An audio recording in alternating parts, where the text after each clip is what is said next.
సూర్యాపేట జిల్లా కోదాడ నియోజకవర్గ పరిధిలో గల రెడ్లగుంట్ల గ్రామంలో వ్యవసాయ మార్కెట్ శాఖ వారి సౌజన్యంతో ఉచిత పశు వైద్య శిబిరం ఏర్పాటు చేశారు.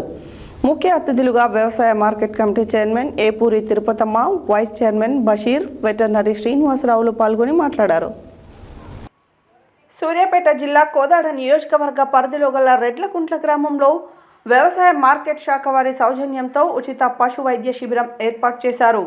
ముఖ్య అతిథులుగా వ్యవసాయ market committee chairman Epuri Tirupatamma, vice chairman Basheer, veterinary Srinivasulu పాల్గొని మాట్లాడుతూ పాడి పశువుల అభివృద్ధి కోసం రాష్ట్ర ప్రభుత్వం కృషి చేస్తుందన్నారు. రైతులు తమ గ్రామంలో నిర్వహిస్తున్న పశు వైద్య శిబిరాన్ని వినియోగించుకోవాలని అన్నారు. ఈ కార్యక్రమంలో మాజీ సర్పంచ్ అప్పారావు, సీనియర్ కాంగ్రెస్ నాయకులు Kanakala Nageswara Rao, Mallela Pullaiah, Bhiksham, market director Konukuntla Srinivasa Rao, secretary Rahul Saab, Mallu Venkat Reddy, Srinivasa Rao, Veerababu తదితరులు పాల్గొన్నారు.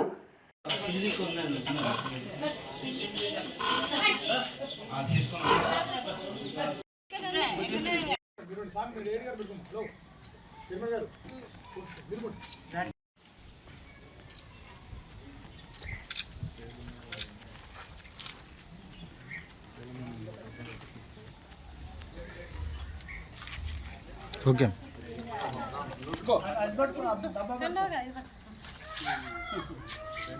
అర్జుడు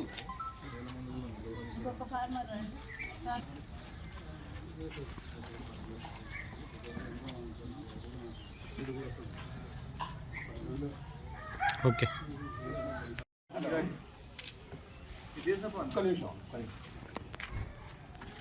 డాక్టర్ చెప్తాడు ఏం వచ్చింది అన్నదా.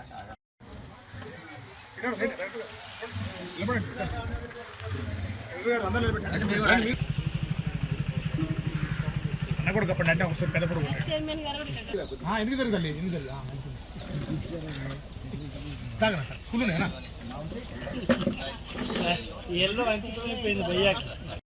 రెడ్లకుంట గ్రామానికి చెందినటువంటి ప్రజలందరికీ నా నమస్కారం తెలియజేస్తున్నాను. ఈరోజు ఇక్కడ రెడ్లకుంట గ్రామానికి పశు వైద్య శిబిరాన్ని, ఉచిత పశు వైద్య శిబిరాన్ని ఏర్పాటు చేయడం జరిగింది.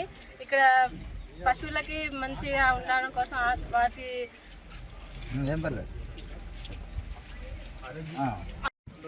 అందరం పంపిణీ చేయడం జరిగింది. మా మార్కెట్ పాలక వర్గం అందరం కలిసి వచ్చి ఇక్కడ రెడ్లకుంటలో మన పశు వైద్య శిబిరాన్ని ఏర్పాటు చేసి అక్కడ ప్రజలందరూ దాన్ని సద్వినియోగం చేసుకోవాలని వచ్చాము మేము. అదేవిధంగా మనకి ధాన్యాన్ని పెట్టుకోవడం కోసం గోధుమ కావాలని అడుగుతున్నారు ఇక్కడ ఉన్నటువంటి రైతు సోదరులందరూ కూడా. ఇక్కడ మన గవర్నమెంట్ ల్యాండ్ అయితే ఉన్నదని చెప్తున్నారు. అదేవిధంగా ఆ ల్యాండ్లో మరి గోధుమ కట్టడానికి మేము ముందుకు వెళ్ళి మంత్రి గారి దృష్టికి, అదేవిధంగా ఎమ్మెల్యే గారి దృష్టికి తీసుకెళ్ళి మీకు మంజూరు చేపిస్తామని తెలియజేస్తూ ముగించుకుంటున్నాం.